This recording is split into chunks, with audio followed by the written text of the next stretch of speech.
What's going on, everybody? It's Q Jackson, host of BLK Talk, and I'm back with another amazing episode and a very special guest. So today's guest is the one, the only, Mr. Tony Talks. You guys know him from social media. He's done so many amazing things, so many amazing characters, and he recently released his first project on Revry TV. So guess what? We're going to talk to Tony today about his journey, the musical, and what inspires him. Tony, welcome to BLK Talk. Oh, well, thank you. I am honored to be here. You know what? I think I'm honored to have you because a few weeks ago, when I came to your event, I tried to make you remember or jog your memory. We're going straight there? I tried to jog your memory a little bit, but, you know, I've been seeing you a lot over the past few weeks, and you're here now. We've made this happen, and I'm excited to talk to you because I've seen your musical. I've seen the support that you've received, and I've wanted to have this conversation for a very long time. When I see people who are doing amazing things in the community and for themselves, you know, it inspires me to want to have conversations to share with those people out there who need the encouragement. Because I'm sure you have a story that other people can connect to. Well, I think I do. You know what I'm saying? And hopefully we can get to that aspect of my life. Well, let's get right into it. So, who is Tony Talk? Well, first, who is Antonio? And then we're getting deep. Okay. Let's go for it. Yeah, so Antonio is just a really awesome guy. You know what I'm saying? I'm really chill. I'm real nice. I would say that I'm very different from the characters that I play. But yeah, I'm just a chill, motivated, just trying to make some kind of change within the world kind of guy. So where are you from? Virginia. I'm from Fairfax, Virginia.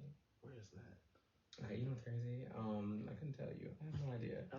But I do know that it's around, I know it's near Richmond, I think. For people who live in Fairfax, you know, I'm not, you know, trying to poorly represent. But yeah, I mean, Fairfax. We moved around a lot. So we moved from Fairfax to Silver Spring, Maryland, and then it was Woodbridge, Virginia, and then back and forth, and then the last stop was Georgia. Is it some type of like government background, possibly? No, they weren't in the military, nothing like that. But it's just my mom and dad, they just like to move. I have no idea. I didn't really, you know, I don't remember a lot of my childhood, if I'm being honest with you. So, like, I don't really remember what the reason for that was. Maybe you might have to ask them.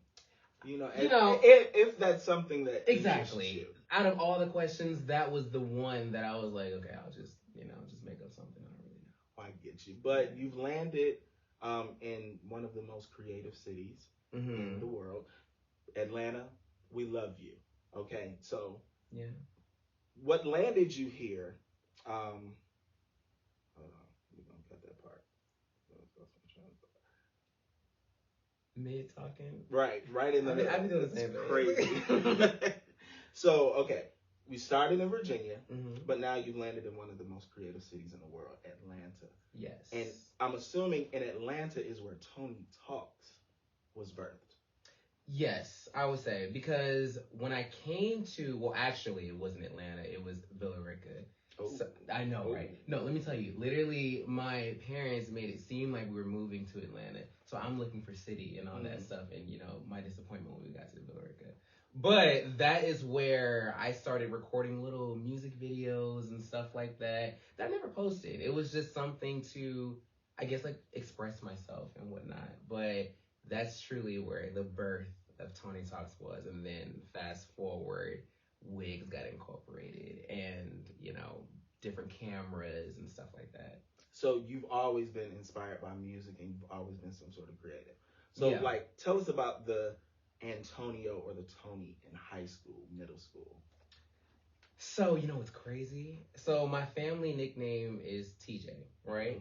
For Tony Jr. And what I would do is sometimes, like, because we moved around a lot. So every school I went to, I would kind of reinvent myself. So freshman year, it was TJ. And then junior year, it was Antonio when I went to a different school.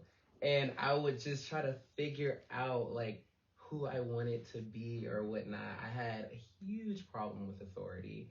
But like, teachers and all that stuff. But I wasn't like a bad kid. I was about to say, don't let me find out you were the problem child. No. I was. My sister was. My sister was fighting everybody. Oh. But I always went to school with family. I never went by myself. So it was either my sisters or my cousins. It was always with family. But I was the chill one who every now and then had an argument with a teacher. But other than that, I never really got into fights. I've only been in 3 fights my entire life. I was just a chill kind of guy. Like with a little spice. With a little bit. You know what I'm saying? Not so much that you'll start choking, but like just a little bit of spice. I mean, going back and forth with the teachers now. I know, it's crazy. I just don't like being told what to do by people who are supposed to tell me what to do. And it's just like you said, it's a problem with authority. I get it. Exactly. So in school, you became this creative, and it transitioned into adulthood and, to where you are now. Yeah. So when did you get to the point where you realized, like, you know what? I'm going to start incorporating those wigs. I'm going to take what I've been doing to another level, and I'm going to actually take the chance to put it out there to the world for them to see and judge. Right. So I think that all happened because, like, for example, me and my family, every Sunday we would watch Family Guy, right? Every time there was a new episode, and I promise I'm going somewhere with this. But we would watch Family Guy every Sunday, and the feeling that I would get from watching that was crazy because I felt like nothing was wrong in the world. Like, if I always had bad grades. So, while I was in school, I was like, okay, well, I'm not thinking about the grades. I'm not thinking about what my sister's doing, what fight she got in. Mm-hmm. It's truly just everyone's laughing, in this moment with Family Guy or whatnot. So what I wanted to do is incorporate that feeling or share that feeling with the rest of the world in some form or fashion. Did I think my first few videos would go big? Absolutely not, because they were very cringy and ridiculous. But I was just passionate. I wasn't thinking about who would judge me or anything like that. And I'm so grateful that I did have that mindset. But yeah, then I wasn't really caring at the time. I was just like, I'm going to post it and we're just going to see what happens. And then people at my school started recognizing me, and then I got really embarrassed. And I was like, okay, no, I'm starting to lock some of these videos up. And then from that point on, I just forced myself to have the courage to continue it. So have you always been that person? And the reason that I ask is, like, for me and a lot of people I know, before we decide to do something, we're kind of analyzing the situation, and we're looking at different people that we may know, and putting ourselves in the mindset of what other people may think. That's an issue that a lot of us have. Yeah. But you said that you didn't necessarily experience that. But have you always been that type of person where you're just like, I'm going to be who I am, and what other people say don't really matter? No, and I don't feel like nobody's like that. You know what I'm saying? You will have so many people that erase that part of their lives and say, I've always been this confident, or I've always been this, da-da-da-da. But even now, I'd be struggling with certain things. David knows about it. You know what I'm saying? It's normal. It's human. And I feel like when you accept that, that's when the real confidence comes in. You know what I'm saying? Like, my videos and my content is weird. You know what I'm saying? It's fun, but it's weird at the end of the day. And I've embraced that, and I think that is what has made me unapologetic about posting things. Like, to answer your question though, no, it's not always been like that. I would post stuff and then just scream internally and be like, I don't know. And it wasn't for like people at school or strangers. It was because of my family. I didn't want them to see it. I was like, I don't know these other people, so I don't care. But my family, I have to come home to them. You know what I'm saying? I have to see them every single time I wake up. So I was like, hopefully they don't see me playing in these wigs and all that stuff. But they came around, and so did the world. So for you, when it got to that place after you've put out, a few videos here and there, that your family got the opportunity to see them, and then you guys finally had those conversations. Like, how was that for you? Was it like a freeing feeling? It was awkward because I remember the first time I told because I wasn't posting none of my stuff on Facebook because that's where all my where all the family is. Yeah, that's where all the family is. So I was like trying to avoid that. But I was like, there's a whole nother audience on Facebook. So, why am I limiting myself because of like an insecurity almost? Mm-hmm. So I told my mom and I was like, I don't know if you know, but like I'm doing like these little things on the internet. And then she asked, was it porn at first? And I was just like, no, like it's not that. But that's what made it weird. But I after telling her that it was, wig wearing characters and she wasn't it wasn't as bad as what I thought it was. You know what I'm saying?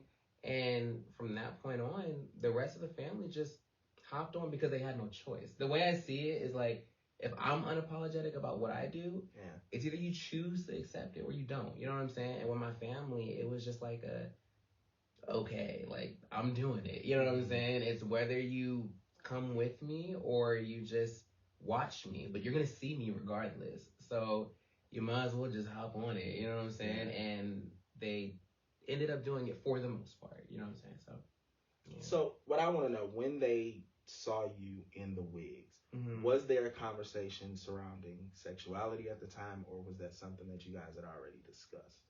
Yeah, that was already discussed. Okay. Yeah, I was like, this is not going to be my way of coming out. You know what I'm saying? But it, which is crazy because, long story short, the coming out story was because I found love and all this craziness. And I was trying to be DL, but that didn't work for me because I'm a terrible liar. So I was falling in love, and then I was like, okay, I have to just tell it. So my mom called me into a room and was like, is this the new guy? And I was like, what do you mean new guy? And because she saw I was dating some guy or whatever. And I was like, what do you mean new guy? Because I've only dated one guy. You know what I'm saying? But she just assumed I was out just sleeping around, I guess. And that was me like coming out. So luckily I had a decent story. It wasn't nothing that was like traumatic. But yeah, it wasn't no grand. They came in after they saw that I was confident in what I was doing. So it wasn't like a big, like, please accept me because I'm doing this. It's like, they were the ones that were late. You know what I'm saying? The world already came to me, and then they came after. So what I want to know, prior to having the conversations and getting to a place where you were comfortable with yourself, were there ever moments where you sat there and you were thinking about what your family would say, if they would judge you, if they would accept you? Not regarding the videos. Oh, no, the sexuality. Oh, okay, yeah, okay, yeah.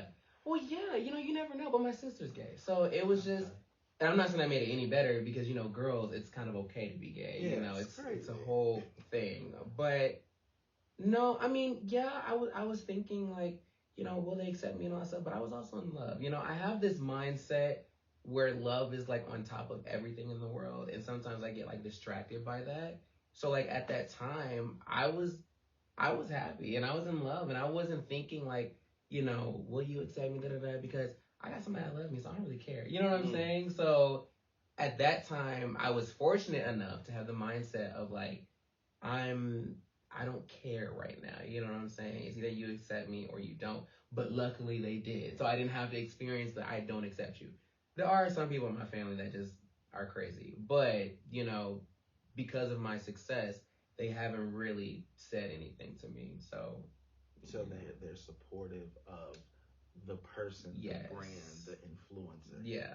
Even if the other part they may not have fully accepted yet. Yeah, and it's so weird. You know what I'm saying? Like it was so weird when I kind of put two and two together.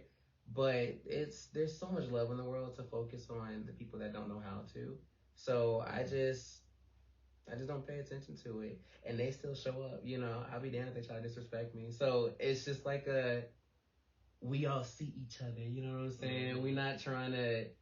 There's no disrespect anywhere. It's like it's okay if you don't like me. I don't expect everybody to like me, but just keep it cute. You know what I'm saying? So I know that's right. Now speaking of love, once you were releasing videos and videos and videos, when did you get to that place where you realized like, damn, they actually love what I'm doing, and it's gonna encourage me to keep doing more and keep pushing the boundaries? Yeah. So I was praying a lot before like all this happened, right? And I was, okay, so I'm very dramatic. So I was headed to work, and I was listening to some sad music because, setting the scene for myself, I guess. But I was listening to sad music and praying and, like, crying and all this stuff on my way to work. And I was just like, I really want the world to see what I can do. You know what I'm saying? And I want to share the feeling that I had as a kid when I was watching Family Guy with my family and stuff like that, because it was just so freeing. And I felt like there are people who are sad who can experience that same thing. So I'm in the car, speeding, crying, all this and that. And then I go to work, and then I have this crazy video idea that I go home and end up filming. And then God answered that prayer and was like, I'm going to make this video big for you, and then you give them a reason to continue to watch you. Like, I'm done here. You know what I'm saying? And that's what I did. I told God that I will continue giving people a reason to watch me, whether it's for my content or whether it's just because I'm looking good doing it. You know what I'm saying? But it's just, I just felt like I had a purpose, and that was to share that feeling that I had, And in your life, was that like the first time that you had figured out that this was a part of your purpose? Yeah, but you know what's crazy? The only reason I could say all this confidently to you is because last week I had a conversation about this, and now I understand what my purpose is. Because we were talking about like childhood stuff and all that. But before that, it was just, no, I just enjoy what I'm doing. And then I just hope that it inspires somebody to just be themselves, or just to not take life so serious. This place is crazy. Very. So, it's a little lighter if you know how to laugh or make yourself laugh. Or make other people laugh. Exactly. Because they'll never forget you. Yeah. So then last week, I had this conversation about like my childhood stuff and blah, blah, blah, blah. And that is like the conclusion that I came to. So that's why now I can talk to you about it, because I just now discovered this. So this is new. You know what I'm saying? This isn't like something I've been walking around saying in past interviews or just to other people. I just found out or at least I think I just found out what my purpose is. So after putting out, how many videos did the video go viral? What number was that for you? I don't know, because I used to make a lot of videos before the one that went viral, like a lot. But I don't know. I can't even lie to you and give you a number, because my thing is, I would just record stuff and then post it, and then record the next thing and post it, record the next thing, post it, and then you look back and you don't post like 10 videos without even like knowing. You know what I'm saying? So I don't know. And for you, this is year what of putting out content? I would say like year 3, 2 or 3. Yeah. It's been 3 years, 2 or 3 years. And yeah. You've gotten to this place now. Are you talking about 2 or 3 years from my viral original video? Content, yeah. Or when I first started filming? First started. Yeah, it was like 2 or 3 years, and then that one video came out, and then from that point on, I've just been recording and posting ever since. But I would say I was doing it for years, like before it got big. That's what a lot of people don't know. They think you just popped up out of nowhere. And for a lot of people's success stories, there's like a whole like background of people doing stuff that's not seen. And then, boom, you got your own talk show or something like that. I said talk show because I'm looking at all this and all that stuff, and I just see a talk show. But for you. For you. Well, thank you. I received that. But for you too. I mean, Tony Talks. That's the perfect name for a talk show. I don't think I want a talk show, but fast forward. Somebody's gonna use this clip. I'm gonna be on my own talk show. But I don't think I want one. I'm more so creating films and like starring in films or creating films. I think that's my path. So Tony Talks, like Tony directs, Tony acts, stuff like that. Okay. So, now, are there any social media influencers, content creators that you watched and kind of, wanted to either meet or be like? So meet, yes, Trey Melvin, and it's crazy enough, I just met him like in person, but we worked together a few times. Him, I really like Tadra Call, but I would say that's it when it comes to who I wanted to meet. To be like, no. And I'm not saying I'm the first and da-da-da-da-da. Everyone has inspirations, but, inspirations. Yeah, I guess that's the right word. But everybody has that. I think for me, it was just I just wanted to create and have fun creating. Eddie Murphy is somebody I wanted to be like. You know what I'm saying? But other than that, I've met the people who I watched when I was a kid. Okay. Now, I ain't gonna lie. Mm-hmm. There are so many people out here that are doing some amazing things, and I don't know if I'm wrong for saying it. I want to meet Miss Netta. Oh my gosh, I can see that. That would be a wreck. I'm not gonna lie, but yeah, that would be real nice for you to have her here because she lives here. I thought she was in Atlanta. I thought it was Alabama, but who knows? You know, maybe we'll figure that out and see. Yeah. Yeah, look it up later and see. But I'm sure she's somebody that you can get. Her and Charles. We'll see.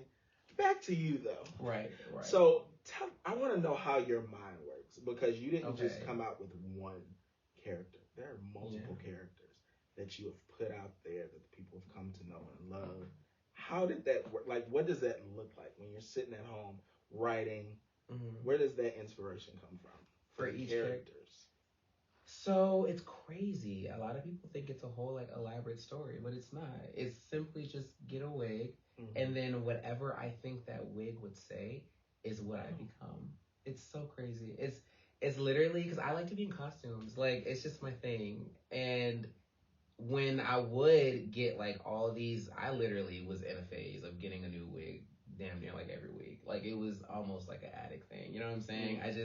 I would go to a beauty supply store and I'd be like, oh my gosh. And then this lady there would help me find different ways because she knew what I was doing and she would give me a nice little discount because I would keep coming back. Mm-hmm. But it wasn't like a whole thing. Now, what I've learned is that all my characters are based on the female figures that are in my life. I didn't know that, but when I look at the things I say and then look at my sisters and my mom, because I'm the only boy, I would be like, okay, yeah, this is this or this is that. You know what I'm saying? But other than that, it's just get a wig and then I put it on my head. I'll be like, okay, I'm feeling like this. You know what I'm saying? And then I write based off of that. Or I already have a script and then I just morph it to whatever that character would say. You know what I'm saying? Do the ladies in your life know which wig matches them? No. And that's such a crazy question because they would sit here and tell you that I am nothing like them. They're like, no, this isn't me. But villains never know they're villains. You know what I'm saying? And it's just like, you know, none of them know that I'm in person. Like, they know, but they won't admit that I'm being them. Like, my mom is in all of these videos. But, you know, she would be like, no, I don't see that. Oh, no. But it's like, I'm your son, you know. I know you. You know what I'm saying? But, yeah. So you spoke about family a lot. And the first time I got to come out and support you at your screening, I noticed there was a whole bunch of family that came through. Yeah. Which, you know, it was a beautiful thing to see the love and support. Now for you, on a night that was so big for you in your career, how important was it to see not only the people looking at the screen and enjoying what you had put out, but to look back and see different members of your family there supporting you? Let me tell you. So that was my family's first time experiencing like a Tony Talks kind of event or thing, except for another event that David helped with. But other than that, it's like that was there for, and all of them were there. You know what I'm saying? And then let me tell you a story that no one knows. So my dad, you heard it here first, right? My dad, he couldn't make it, right? Well, he told me he couldn't make it because he's a mover. So he was like, he was out of town on his way back, but he was in traffic. So he ended up making it like very last. I mean, the movie was over. I was on stage, like, you know, doing the whole Q&A and stuff. And apparently I didn't see because I was intentionally not looking at my family because I was an emotional wreck. So I was like, I'm not going to look at them. But he came in last minute in his work uniform, very movie extra, and came in there and like sat down like on the very end so nobody could like see him and all that stuff. And it was so emotional for me. I kid you not. Like literally when I got done, you know, talking and holding in tears from everything else, I went over there, saw him, and it was just, it's like one of those scenes where like you're at a dance recital and your dad can't make it, but then he shows up and then you're just like, oh my God, that's how that was. But to see my family there was just a beautiful thing. It genuinely was. Like, I was just like, oh my gosh, I cannot look at y'all because I don't have the best cry. So I didn't want to like break down and like, you know, I can't talk when I'm crying and all this stuff. So I was just like, this isn't the moment for that. But it was very special and I will always remember it. Yeah. Now let's rewind a little bit. So you're doing these characters, you're putting out this content. Then you get to a place where you're like, you know what? I want to take this from social media and I want to put this on a screen. And you write a musical. Yeah. So tell us how that came to be. So 2 reasons. The first reason is because I pursued acting prior to social media. So I've always wanted to be on the bigger screen. But God was like, okay, well, hold on. I'm going to give you this small screen. Let me see how you do. And then, you know, we'll do the bigger screen. The second reason was actually my PR guy, David. He told me to make I forgot how the conversation went, but he basically told me that I should create something bigger. And I've always wanted to, but I was like kind of like scared a little bit. So, well, what? Exactly, I don't know. It's so crazy, but I think I was scared a little bit. And him saying that, I think, was confirmation for me. That was like, okay, now it's time. Whether you're ready or not, just do it, you know? So then I did it, and then now we're here. But I think me wanting to be on the screen prior to helped with that decision also. But without him, I think I would have still been waiting for someone to say, do this or create this. And it had to be someone that I cared about. It couldn't just be somebody that follows me. It had to be somebody and I care about him. So and trust, obviously, because people don't listen to people that they don't trust. Exactly. So from the time that you started writing the script to the time it was actually on the screen, how long did that process take? It wasn't too long. Let me tell you something. I moved way too fast for myself, and I I was rushing a lot of people around me. But I wrote the script, I would say in like a month, if that. And then I spoke at the Atlanta Film Festival, and I met the production company there. And then they was like, we can make this happen for you. I was like, okay. And then they helped me make it happen. I already knew the actors that I wanted to cast for it, so that part was very easy. The dancers, I held an audition, and then the dancers came and showed up and showed out, and we filmed it all in a week and a half.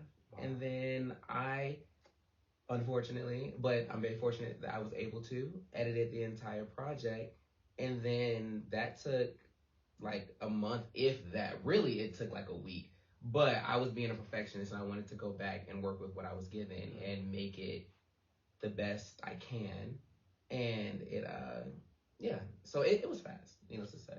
So, you know, it might not be rushing. It just might be alignment. Everything happened how it was supposed to happen. You met the people. You got the confirmation from, you know. So that's how it was supposed to happen. So Boss Up, the musical. Now, it was, what do they say? It was a key.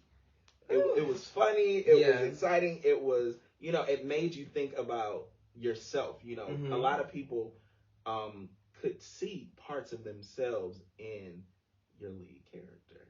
I love that, You know, I was sitting there like, damn, have I, you know, people do things and they wonder things. But that was a very thought-provoking yet entertaining piece of work. I just swallowed. Hopefully you didn't hear that, Miss Mike. We'll see. We'll see. I be hating when you can hear that. But it was a fun, like, I wanted to tell a serious story, but in a way that I know how to do it, which is your brand. Yeah, like, you know, I didn't want people just being all, because it could get depressing. It's who you are without, you know, your mask, or who you are without what you tell people you are. So I wanted to tell that story, but in a way I knew how to. So tell us a little bit about the musical. Yes. So the musical surrounds one of my lead characters. Her name is Cassandra, and she's a boss at everything that she does. Now, unfortunately, things turn, and she gets that title of being a boss taken away from her. Mm-hmm. You learn, and that happens in the beginning of the movie, and you learn that that's kind of all she knew. You know what I'm saying? All she knows is being a boss and, you know, running people. She doesn't feel talented in any other area, especially not singing and dancing.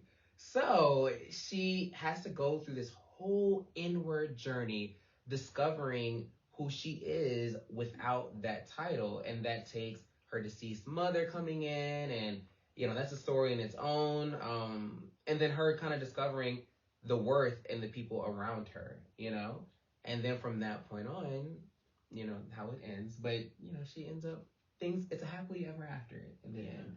But I felt like it was just important to tell that because I was experiencing that of like, who am I without being a content creator? You know what I'm saying? Anytime somebody will ask me like, you know, who are you or what do you do?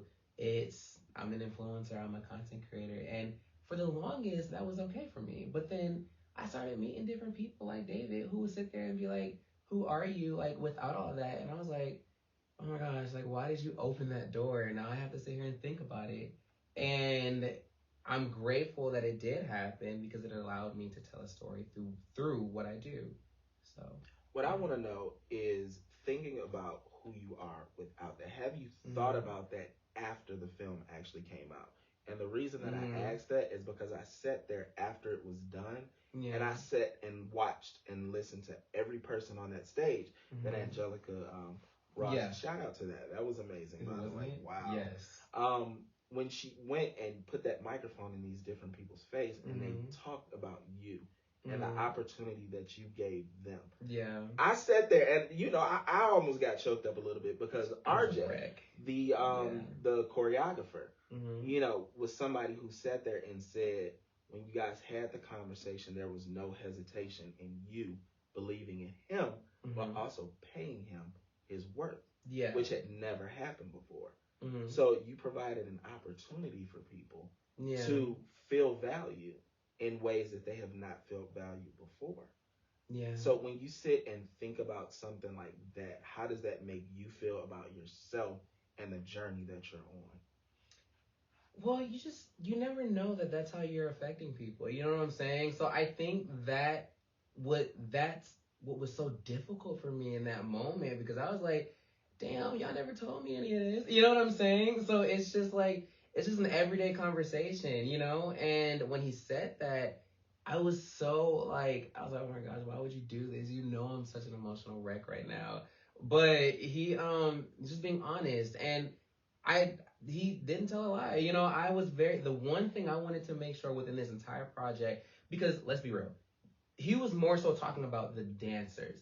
The actors could have gotten paid more, but I couldn't afford like you know what I'm saying? But the dancers, I wanted to make sure that, I'm not gonna say that they were priority, but I wanted to just make sure that the story was truly being told through, because it's a musical. So I want to make sure that the story is accurately being told through dance, through music, and all that stuff. I know those actors are going to bring it regardless. And like I said, I have relationships with each and every one of them, but he was mainly referring to all of the dancers. I made sure that, like, I paid them pretty much, I paid them at the end of the week. Even for rehearsal, they got paid the same day. You know what I'm saying? Like, I was making sure that they were taken care of, because I didn't want no stories coming out saying Tony don't pay his, like, this is my first project. I didn't want no rumors. I didn't want nothing like that. No bad business associated. No, not for your first one. I want people to come back. You know what I'm saying? So RJ, I have so much respect for him. You know what I'm saying? Outside of the film and all that stuff. And for him to say that, I was like, oh my gosh. But it felt amazing, is needless to say. Now, when it came to the project, you mentioned during the event that pretty much all of this came from you, as far as the funding portion. Now, how much do you have to believe in yourself to put every bit of you mentally, emotionally, and financially into a project that you know that you can do something with, but you don't know how the world's going to receive it?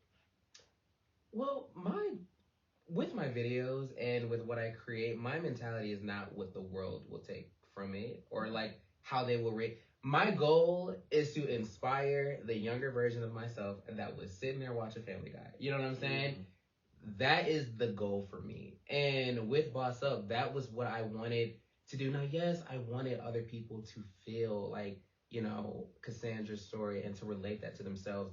But that's not from a standpoint of like let me try to find the things that I can clock, or let me see, you know, if he did this right, or da da da. I wasn't creating for that. I don't know how to like word that the best way, but I wasn't creating it for the audience, if that makes any sense.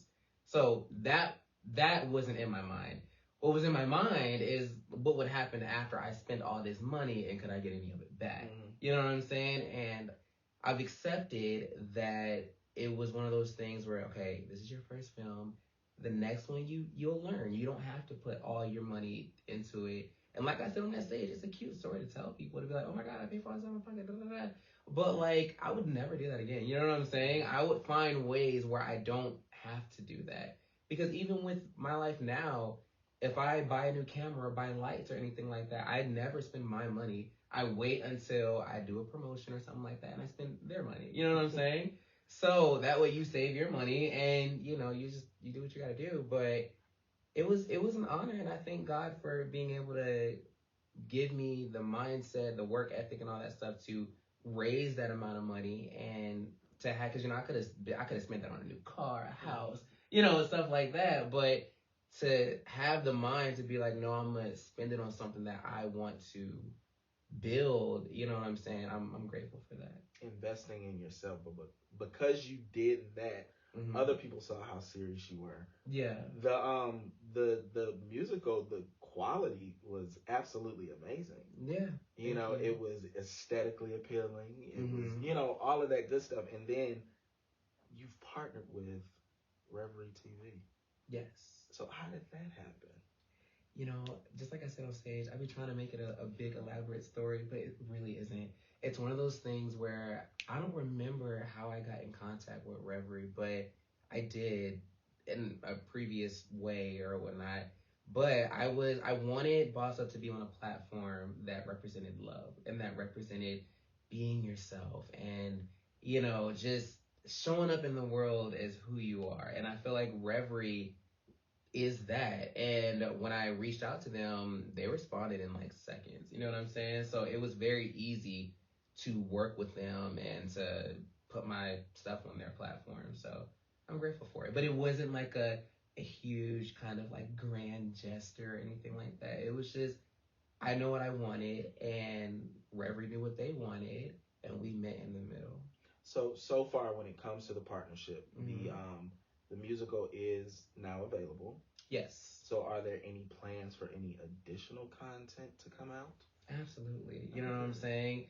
Just like my content, I make videos damn near, if not every day, every other day. I'm going to treat this project the same exact way. Mm-hmm. Like, the musical is out. It's doing its thing. It's my problem child. It is out there being bad, doing what it does. Now it's time to have another baby. I think I'm going to get pregnant again. So it's, I think it's time. You know what I'm saying? So I want to be one of those people that is just popping out kids. Now, you know, each kid is going to have quality. You know what I'm saying? And each kid's going to be thought of, and I'm going to give them a nice name, raise them accordingly. It's not going to just be like have a kid and then just go have another one 2 days after. But you're sounding like another T name who has done the same thing. That's why I had to make sure I had, because when I was saying that, it sounded like another T. And I was like, we're not going to do that. So, I mean, the other T is a billionaire. Exactly. But, and, okay. And I'm not trying to sit here and ruin any future opportunities. So I don't know what T you're talking about. But all I'm saying is that you have a way of doing things. Exactly. I got you. Exactly. So I just want to make sure that I reiterate, I'm going to be working fast, but I'm going to make sure it's quality. You know what I'm saying? So, yeah, I had fun on this project. It was a headache all the way, I'm not going to lie. But I learned a lot of lessons that I'm very grateful for. Have you exhaled yet? Every time I try to exhale, then it's something new that pops up, if I'm being honest. But Anytime I go in the shower, I stay in there for a good minute and I breathe in there. But when I get out, I gotta hold my breath and start handling stuff. But yeah, but I'm grateful for it. You know what I'm saying? Like, I was stressing out about it, but like, I just feel like with me being young and going through all this and all that stuff, God is surely preparing me to handle bigger things. So I'm grateful for it, and I welcome it. Unfortunately, it's gonna increase and expand that territory. Ain't that crazy? But like they say, and like David told me earlier, bigger things, bigger problems.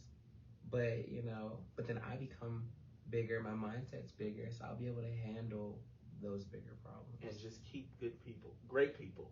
Oh, yeah. Like David. Yes. On your team, and you will, you'll go far.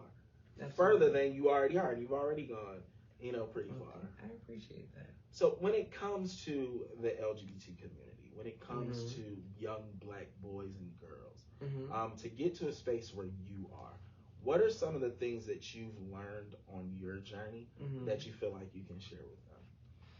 Well, believe it or not, I will let them know they're already there. It's so cliche, but the reason I say that, right, is because when I'm making one video, I put everything into that one video, and then I make another video. I put everything into that video. Make another video, put everything into that. And then I look back, and it's like, okay, I got 3 videos. Then even, I'm focusing on that one video. A lot of people come to me, and they're, referencing all videos that I made. I never know what they're talking about. But I just agree, laugh, we have a good time. I say that to say I'm very present in what I'm doing right then and there. And I feel like if people focus on that, instead of focusing I'm not gonna say where they want to be, but people's head gets crowded with everything that they want to do and what they want to be, instead of just focusing and doing your best at whatever is next. You know what I'm saying? And I've learned, and although I've been a very sidetracked, I've learned that skill, I think, at a young age, thank God. And that is something that I would motivate younger people, is just to focus on what is next, and that is it. You know what I'm saying? So when people are asking you, so what is your 5-year plan? Be confident in saying you don't know. Yeah. You know what I'm saying? My next thing is what I'm going to make tomorrow. I'm going to do that really good. And then opportunities are going to come to me because of how good that was. You know what I'm saying? So that's something that I would say, but I would word it a little differently that they will understand. But yeah. So transparency when you're on your journey, because people would look at you now and be like, okay, if I'm looking at Instagram, you are sitting at over 1 million followers and all the other social media platforms, and people, they measure success in number by social media following. So for you, being transparent and inspiring other people, how important is that? I think that's everything, honestly. I think saying it's important is an understatement. I would say it's everything, because transparency, I feel is what gets people in the door. You know what I'm saying? Being honest. Now, you ain't got to tell people your social and all that stuff, but just being honest about everything, in a sense of if someone asks you, what are you doing? Or like I said earlier, if someone asks you, what is your 5-year plan? And you don't know, don't sit here and try to finesse it. People will love if you're just okay, well, honestly, I know what I'm doing tomorrow. And that's enough for me. You know what I'm saying? I'm actually content with just that. And I feel that will push you more. Now, you got big corporate companies and stuff like that that'll be no, we need da-da-da-da-da-da-da. But we are in a new generation, a new age, and things aren't the same anymore. You know what I'm saying? So the way I see it is just be different, be transparent, and be all you are, even if it won't be accepted by the right people. Cause fuck them. You know what I'm saying? You're gonna be accepted by somebody, and that's all that matters. So I don't know. I just say transparency is everything. Now, that's something I'm working on, though, if I'm being honest with you. I'm not just everything. I still am working on my own form of transparency, but in other areas, I would say. I mean, you don't have to give them everything, but sometimes what you give them is enough. What you've given today is enough, and it's more than what other people got yesterday, and it's gonna be something that can inspire more amazing little people that you can hire in your next production. I love that. Absolutely. So I appreciate you. I appreciate you. You know, this was amazing. I've learned a few things, and I look forward to seeing everything that you accomplish tomorrow. There you go. The day after. You learn it. And you know, even 5 years. I'm gonna just jump and say 5 years, okay? Yeah. But we'll look forward tomorrow first. So can you do me a favor? Let the people know where they can continue to support you. Yes. And why they should support you and Boss Up the Musical. Okay, I love that. Okay, that's the first. So you can support me. I am Tony Talks everywhere on all platforms except for TikTok. That is officially Tony Talks, but I am Tony Talks everywhere. Why you should support me? I feel like this interview was kind of enough, but if it's not enough, it's perfectly fine. You will see me though. So it's either, you know, you decide to jump on that or not. I would love for you to. It's a great house to be in, you know what I'm saying? But this house is huge, so you're gonna see it wherever you are. So. And I appreciate you again, and I wish you so much success. And I look forward to continuing to support you. Absolutely. And you too. I look forward to supporting you in your future talk show.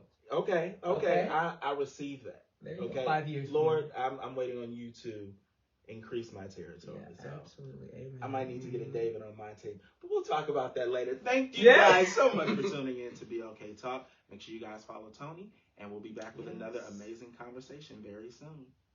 Bye. Okay.